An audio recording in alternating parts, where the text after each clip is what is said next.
Homo sapiens have been around for about 300,000 years, but a typical mammal species lasts about 1 million years. So we'd have maybe 700,000 years still to go. And that means that if there are things that we're doing that imperil future generations, wow, the stakes are just really big indeed.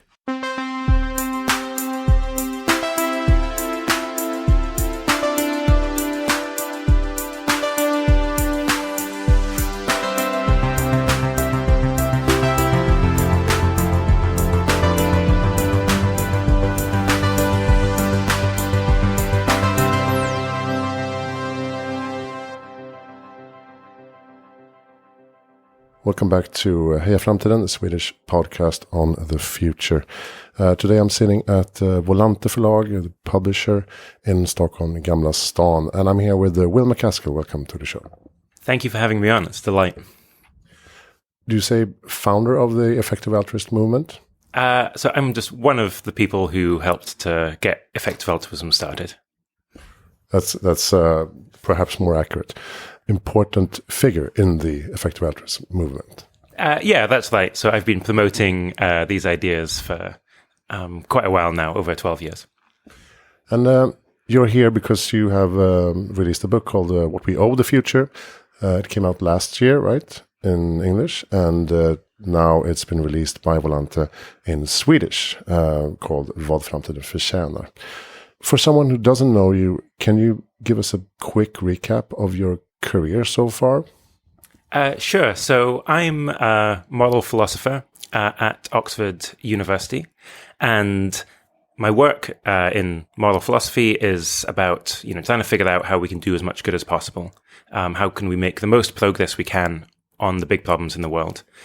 And in addition to that, I helped set up a number of organizations that helped to get the Effective Altruism movement started. So one is Giving What We Can, which was founded in 2009 and encourages people to give at least 10% of their income to whatever charities they believe are the most effective.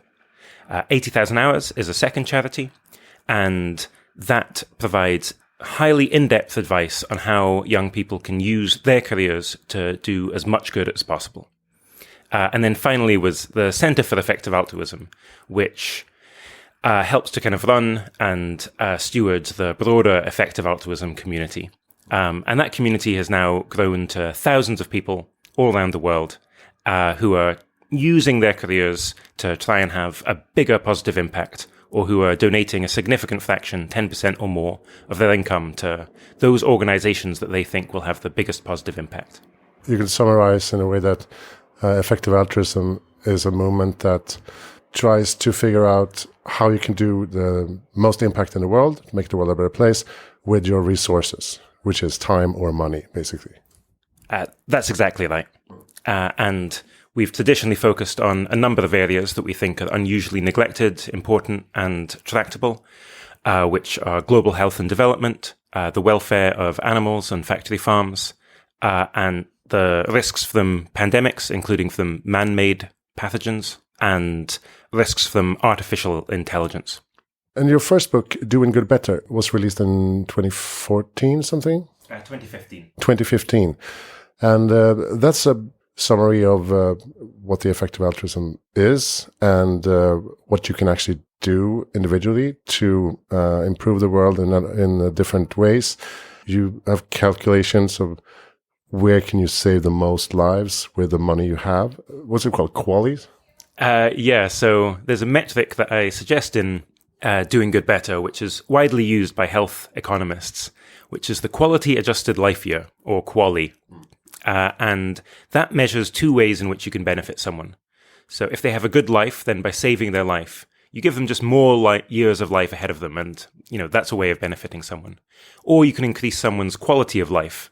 So if you cure someone's back pain, then you're probably not extending their life, but you are making their life just better, more enjoyable, more flourishing for the time period that they are alive. And the Quality Adjusted Life Year takes into account both of those aspects. It's not a perfect metric by any means, but it's at least getting at what we really care about. Could you say that in that book, or in that period of time, the focus was a bit more on here and now issues, like battling poverty, malaria, diseases, And now you've taken a turn towards what we call long-termism, which is, could you say that it's a part of the philosophy? I know it's contested sometimes by effective altruists as well. Why did you take this deep dive into long-termism? Sure, I'll tell you a bit about my own intellectual journey. So, effective altruism, the underlying idea that really motivates me is trying to do as much good as possible, trying to help others by as much as I can. And I started that journey focused in particular on improving the lives of the poorest people in the world, where it's just really astonishing how much good you can do. It costs just a few $1,000s to save a child's life. However, it's not obvious that that's, the best way of helping. There's just so many problems in the world. And over time, a set of arguments really started to move me in my thinking. So these arguments are based on just very simple ideas. One is that just the interests of future generations matter, morally speaking. If we are causing harm at the moment, it doesn't really matter if that harm impacts someone tomorrow or in a year's time or even in 100 or 1,000 years' time. Harm is harmed no matter when it occurs. The second is that the sheer scale of the potential future is very great indeed, where Homo sapiens have been around for about 300,000 years, but a typical mammal species lasts about 1 million years, so we'd have maybe 700,000 years still to go. And that means that if there are things that we're doing that imperil future generations, wow, the stakes are just really big indeed. And then the final aspect is just that we really can make a difference to the sort of world that our grandchildren and their grandchildren inhabit, where there are, in particular, various catastrophic risks that could lead to dystopia, could lead to billions of people dead, destruction of civilization itself, or even just lead to the end of the human species altogether. And you mentioned the kind of distinction between, here and now and the future. And one clarification is that, long-termism, it's about thinking long-term in the sense of thinking we should take our impacts on the long-term and future generations just as seriously as we take our impacts on the present. But it's not necessarily about focusing on things that will only happen in 100 years' time or something, because the risks that we tend to focus on, such as from pandemics, including man-made pandemics, such as the risks from AI, they are pressing concerns, actually. These are things that we are having to deal with now and that will only get more severe over the coming 10 years. So I like to say that the focus often is about, near-term risks with long-term consequences. We should be thinking long-term, but acting now. So you mean that these risks are so potentially severe that they can change the whole trajectory of the human species, basically, and that's why we need to address them with more resources and time. Yeah, that's exactly right. So, and we can see this clearly if we think about, events in the past where if there had been an all-out nuclear war, that would have changed in, between Russia and the US, or USSR and US. That would have changed the whole course of human civilization because it would have resulted in billions of people dead. Or if, Nazism or Stalinism had become the kind of dominant ideology in the world, that would have changed the entire course of civilization. Both of those things would have been extremely bad, and it's just very good that we managed to avoid them in the 20th century. But we have our own set of challenges in the 21st century, and what I'm kind of pushing for is us taking those challenges really seriously and working as best we can to ensure that we navigate them well and steer civilization towards a better future. Did you know from the start, writing this book, that you would go into history a lot?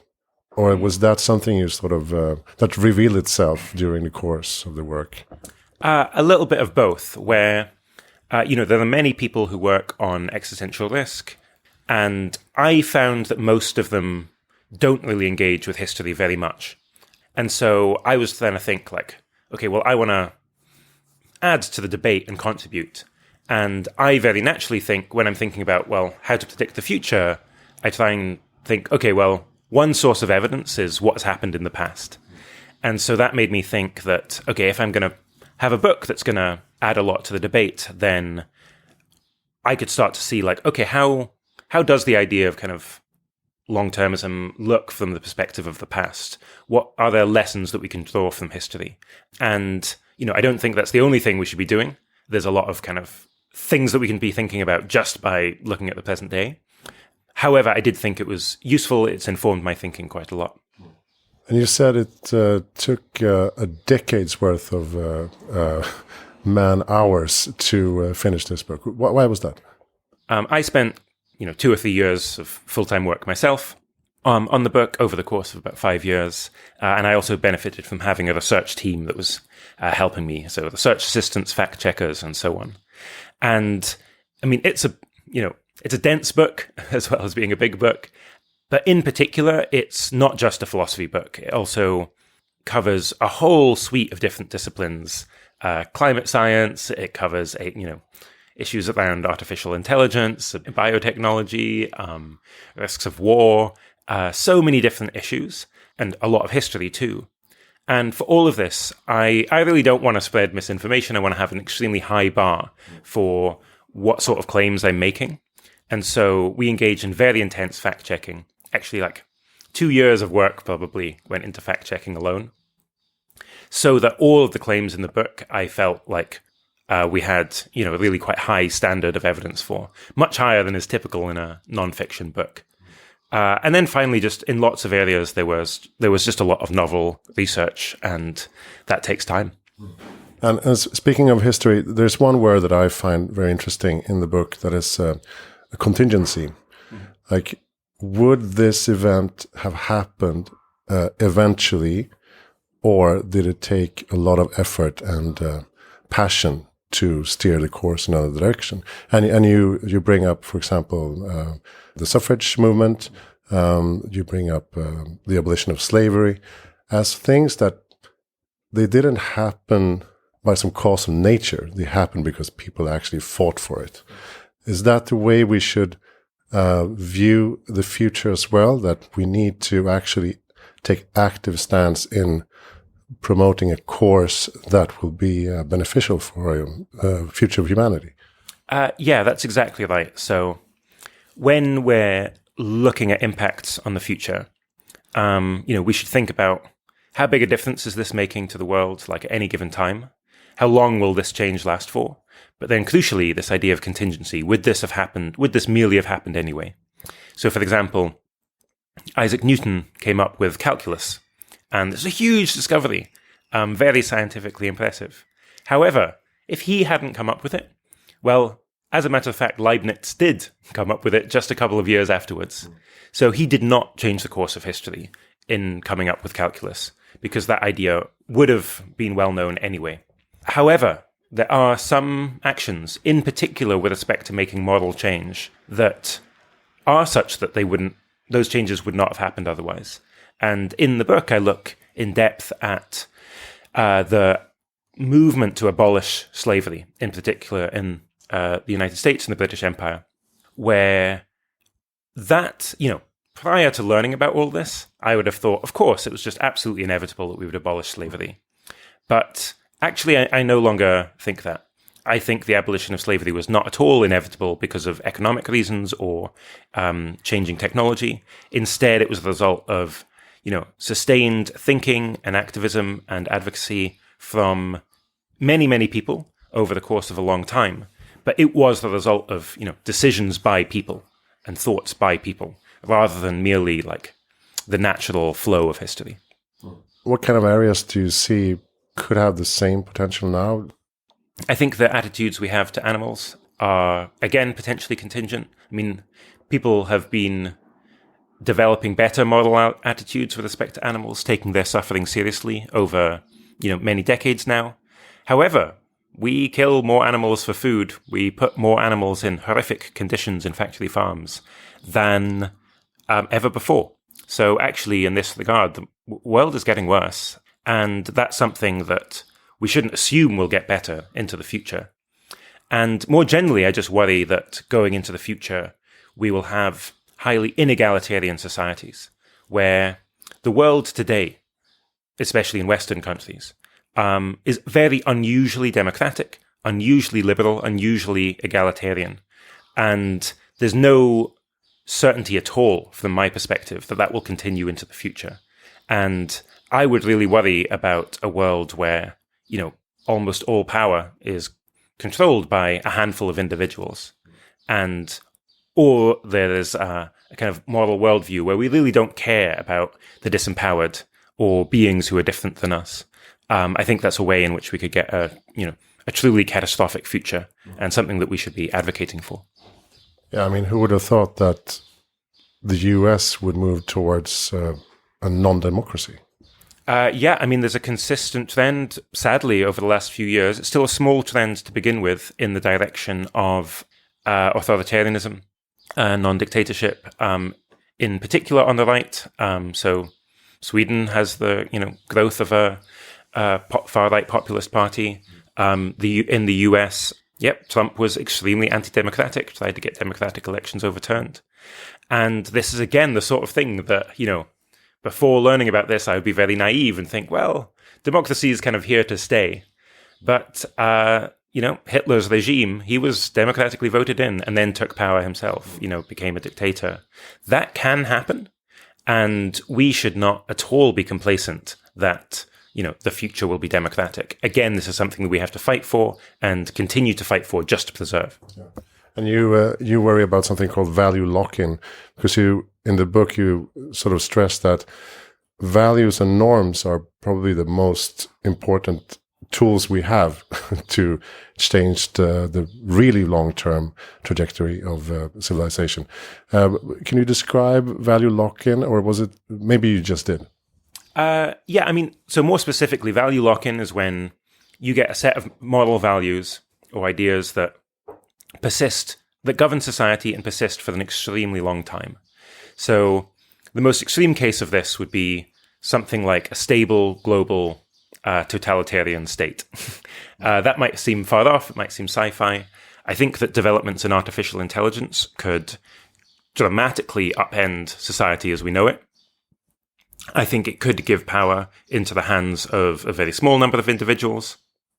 I mean, to see this, just think about how if you can automate the workforce, including the military, including police, then in principle, you can have a single individual controlling absolutely everything.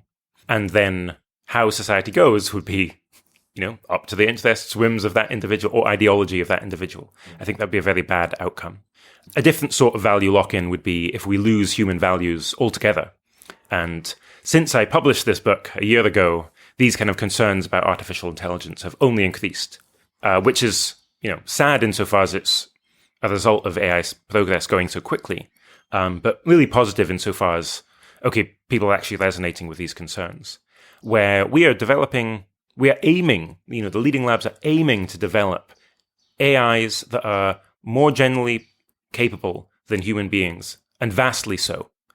And then it might be that human values don't influence the future at all. Instead, it's some, alien values that are very misaligned with ours. Yeah, so the AI alignment problem is more pressing than ever, basically. And one thing that I think about a lot is, how do we know when we have an AGI, an artificial general intelligence? Who will make that assessment?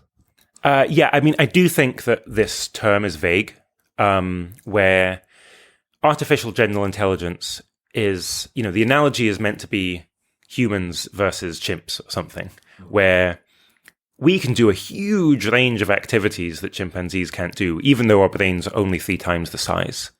We can do mathematics, we can do science, we can communicate in language.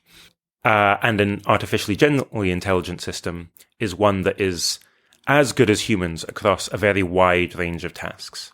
The vagueness is, well, how wide a range of tasks? Do we include kind of robotics and ability to do things in the real world? Do we care about some tasks that just aren't that important, economically speaking? And then also, like, which humans are we kind of comparing it to? Where, there just is a big gap between someone who's just playing chess for the first time and Magnus Carlsen. However, the core idea that we are aiming to build AI systems that are as good or better than the very best humans across all tasks. Maybe that's not an individual system, that's maybe many systems. That is something that, until recently sounded like sci-fi, but actually could well happen. Could happen this decade, it could happen the next decade. But really is fairly likely within our lifetimes. Yeah, I listened to a podcast from Forest Society Institute with Kevin Kelly. He was like, why would we want to build another human with general broad abilities? We need to focus on building really sharp, narrow AIs that can do amazing things in their respective industries or silos. Do you agree with that? Yeah, I mean, I think there's a whole range of things that we should be doing to keep AI systems safe. So one, like Kevin Kelly said, is keep them narrow rather than general.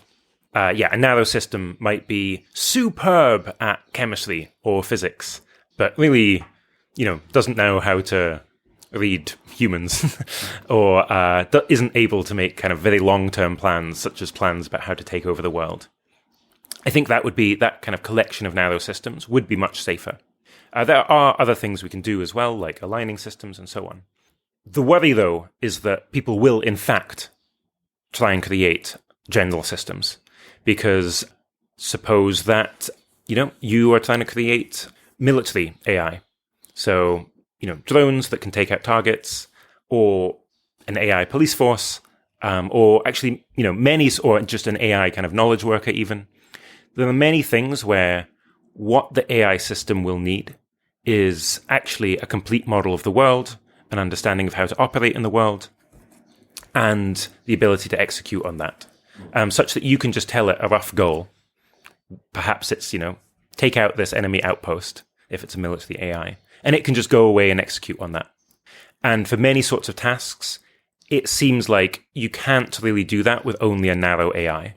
So we've actually seen this with respect to self-driving cars, where it was hoped that you could just train cars to just know how to drive, but they don't really know much else about the world. But the issue is that you've got so many surprising circumstances that come up in the course of driving. Perhaps the police close off one side of the road and you have to drive on the wrong side of the road now. Or perhaps there's someone running up to the road. Are they, a child that's going to run into the road and be risky, or is it just a jogger that you expect to stop? There's so many varied circumstances that you get in the course of driving that it seems now that in order to actually just be a reliable self-driving car, the AI that powers it would need to have a complete understanding of the world, or very, very wide understanding of the world. So the response to why don't we just build narrow systems is, okay, well, that would be ideal, but we expect people, in fact, will, for economic, military, or other reasons, build general systems. Do you think the narrative using words like extinction and the collapse of humanity and society and civilization, do you think that's still relevant, or are we sort of getting a bit too far ahead of ourselves? I don't think that we're getting too far ahead of ourselves in talking about really bad outcomes. We should pay more attention to the worst case outcomes. I do think literal human extinction is only one of the very bad possibilities from AI, where just disempowerment with respect to AI systems. So human beings have killed off a lot of large animals. A lot of species have been killed off by humans, but we haven't killed off the most of them. There's still ants all over the world. However, ants don't have much control over the future. And we are aiming to build systems that will be as powerful with respect to us as we are to the ants. And what sort of future do we have for civilization? Even if those systems are aligned enough that they don't kill us, nonetheless, they could be pursuing their own goals that might seem alien or valueless from our perspective. And that's a situation we want to avoid too. A final risk as well is this kind of concentration of power risk that I've talked about, or value lock-in. And then, there's so many issues that AI poses. Another one would just be democratization of dangerous knowledge, where we're developing the ability to make viruses in labs that could be far more disruptive than any viruses in nature. In the future, open source AI models could enable just anyone to be taught how to make such viruses. The fact that the cost of synthesis of DNA is decreasing so rapidly too, means that the power to learn how to create a virus, do so, and release it could be in the hands of everyone around the world. And that's a kind of scary prospect. So I really think we should be thinking about these worst case outcomes, but we should be thinking about the whole range of them. Mm. And you have an interesting example in the book where you say, okay, let's say that nuclear weapons or something like that, nuclear war, eliminates 99% of the human population of the world. And you sort of do the calculation and reach the conclusion that, yeah, I think we will probably prevail because there will be 80 million people. And among them, there will be very interesting capabilities and professions. So, I still think we should be very, very strongly trying to stop catastrophes that kill 99% of the world's population, obviously on both near-term and long-term grounds. But there is this question of, that I got interested in, which was, whether civilization would bounce back. Because some people think, oh, well, if sufficient number of people die, then perhaps like all of society collapses. And there was this analogy that a collaborator of mine once used of, oh, well, maybe humanity is kind of like a sapling of a tree, and you cut off half its branches or something. Maybe that tree just dies. And I think that's just not really an accurate way of looking at civilization at the moment. If you look at other kind of disasters that have happened, the bombing of Hiroshima or the Black Death in Europe, humans show this remarkable ability to be resilient, to bounce back. And in fact, often in remarkably quick time. Like, Hiroshima had the same population it did before the bombings, only 13 years afterwards. There's also just many stories of remarkable human adaptation and ingenuity in the face of adversity. So I think there's that general trend. But then also, if you just try and, really from fundamentals ask, okay, if there were only 80 million people in the world, what would prevent them from coming back to kind of present-day levels of technological advancement? And it's really hard to see that there is any bottlenecks. The one potential bottleneck that I could have seen was that if we depleted all fossil fuels. Currently, we're very far away from that, though. There's still lots of fossil fuels in the ground, and hopefully we keep them there. And perhaps even if there weren't, humanity could still kind of work around it with other sorts of energy sources. But yeah, in general, it just seems like civilization is actually pretty robust. Even in the light of these very large catastrophes, I think we would kind of bounce back. What makes you most hopeful and optimistic about the future? I think one thing that makes me really hopeful and optimistic is just that I think people do just listen and care about these sorts of issues. We've seen that in the case of AI now, where, for many, many years, people I work with and myself have kind of raised the alarm bell on issues related to artificial intelligence. And, slowly but surely started to get a number of people kind of thinking about it, worried and concerned. And now that it looks like we're much kind of closer to the end game, the wider public is just taking this really seriously. Governments seem to be taking this really seriously. And that means that we really can take action. Where, humanity has done amazing things in the past. The Montreal Protocol just solved the problem of the depleting ozone layer, kind of, overnight almost. That was a fantastic act of humanity kind of getting together and taking action to fix big problems in the world. I think we can do the same thing with risks, even as risks as big as AI or man-made pathogens. I usually ask my guests one last question, which is, what's your best tip for making the world a better place in the future? I think the best tip I could give, this will relate to organizations that I've set up, because I've been trying over the last 10, 15 years to try and help other people as much as I can to help them do good.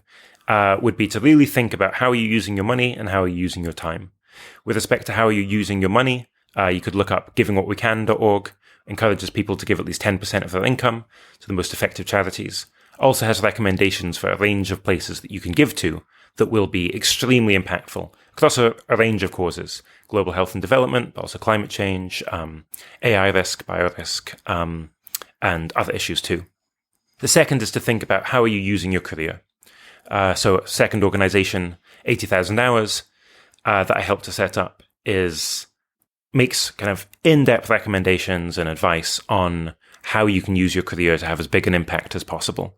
Also provides, podcast, job board, one-on-one career advising. Between those two things, if you've really thought that through, then you can use your time on Earth to make a truly tremendous difference to the world. Do you have a good reading tip? As in like a book that I would strongly recommend? Yeah, I think I'd have to say The Precipice by Toby Ord. He's a colleague of mine at Oxford University. And I consider What We Owe the Future like a sister companion book to The Precipice. We cover some of the same ground, but he goes really in depth to many of the catastrophic risks that humanity faces today. And who do you think I should interview? Toby Ord, maybe? Yeah, I think it would be great for you to interview Toby Ord. You should have some AI experts on your podcast too. Perhaps Ajaya Kochra at Open Philanthropy, Katja Grace at AI Impacts, maybe David Kruger, he's a professor of AI at University of Cambridge. Those would be some great options. Great. Thank you so much, Will MacAskill, for joining me at Heja Framtiden. Great. Thank you for having me on. And check out the book, What We Owe the Future. In Swedish, it's called Vad Framtiden förtjänar, out now on Volante Publishing. Thank you, Volante, for hosting this interview in your office. My name is Christian von Essen. Check out hejaframtiden.se for more information about my projects. Thank you for listening.